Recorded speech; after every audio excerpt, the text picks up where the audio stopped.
Assalamualaikum warahmatullahi wabarakatuh. Perkenalkan, nama saya Muhammad Muzari Falubis dari kelas 11 MIAMPA.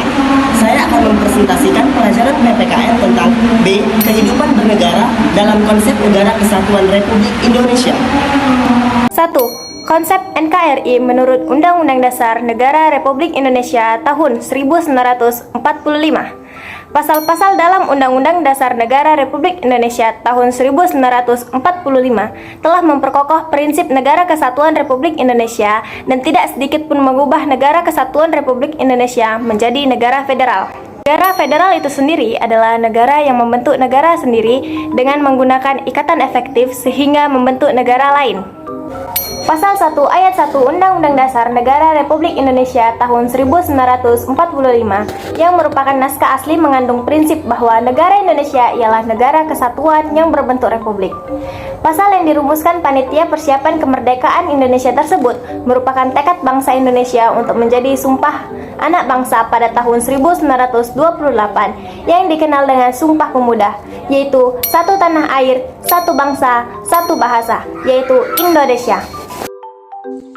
Wujud Negara Kesatuan Republik Indonesia semakin kokoh setelah dilakukan perubahan Undang-Undang Dasar Negara Republik Indonesia tahun 1945. Dimulai dari adanya ketetapan MPR yang tidak mengubah pembukaan Undang-Undang Dasar Negara Republik Indonesia tahun 1945 dan tetap mempertahankan Negara Kesatuan Republik Indonesia sebagai bentuk final negara bagi bangsa Indonesia. Terdapat pada pasal 1 ayat 1, pasal 18 ayat 1, pasal 188 ayat 2, pasal 25A, dan pasal 37 ayat 5. Undang-Undang Negara Republik Indonesia tahun 1945 serta rumusan pasal-pasal yang mengkokohkan Negara Kesatuan Republik Indonesia dan keberadaan lembaga-lembaga dalam Undang-Undang Dasar Negara Republik Indonesia tahun 1945 merupakan bentuk nyata semangat agar bangsa Indonesia bersatu. Prinsip kesatuan dalam Negara Kesatuan Republik Indonesia dipertegas dalam alinea keempat pembukaan Undang-Undang Dasar Negara Republik Indonesia tahun 1945. Tujuan itu didapat hanya dicapai dengan adanya kemerdekaan bagi bangsa Indonesia. Makna negara Indonesia juga dapat dipandang dari segi kewilayahan. Pasal 25A UUD Negara Republik Indonesia tahun 1945 menentukan bahwa Negara Kesatuan Republik Indonesia adalah sebuah negara kepulauan yang berciri Nusantara dengan wilayah yang batas-batas dan hak-haknya ditetapkan dengan undang-undang. Kesatuan wilayah tersebut juga mencakup kesatuan politik, kesatuan hukum, kesatuan sosial budaya, kesatuan pertahanan, dan keamanan.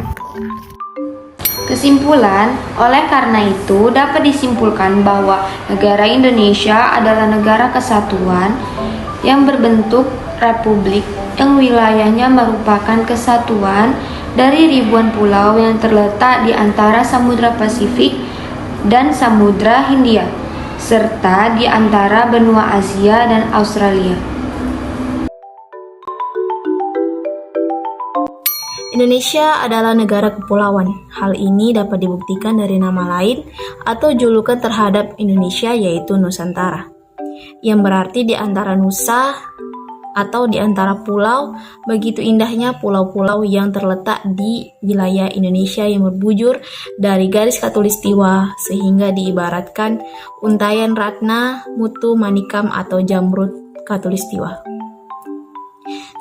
Secara yuridis formal, bangsa Indonesia telah mempunyai landasan yang kuat.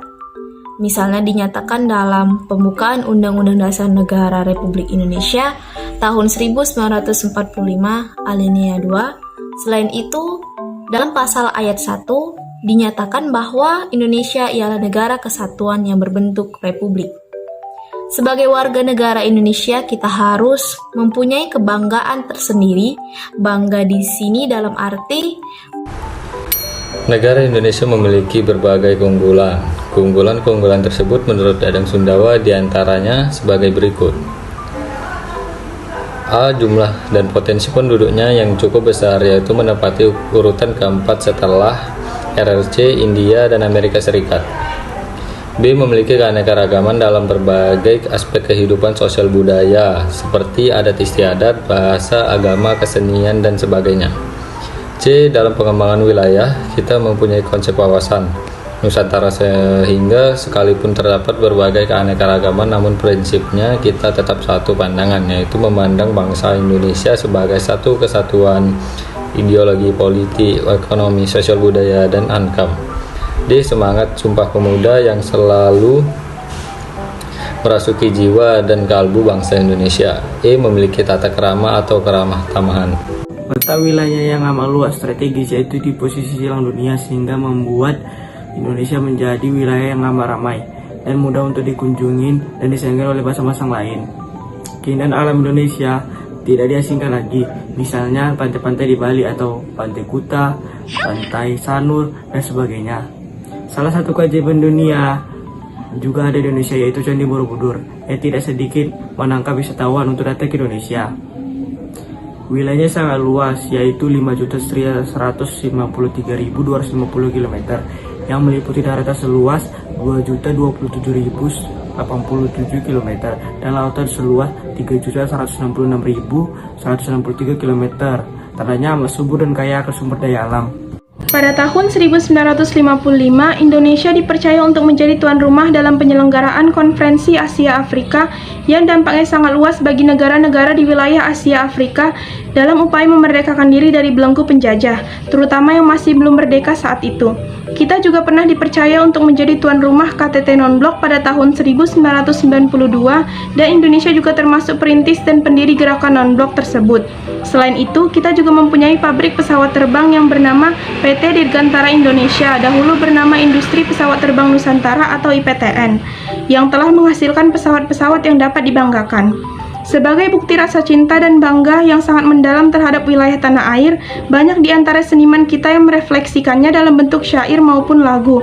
Contohnya lagu yang berjudul Rayuan Pulau Kelapa yang diciptakan Ismail Marzuki. Kesemuanya itu sudah barang tentu merupakan alasan yang sangat objektif untuk menjadikan kita merasa bangga sebagai bangsa Indonesia. Demikian presentasi dari kelompok kami, lebih dan kurangnya kami mohon maaf. Sekian yang dapat kami sampaikan. Wassalamualaikum warahmatullahi wabarakatuh.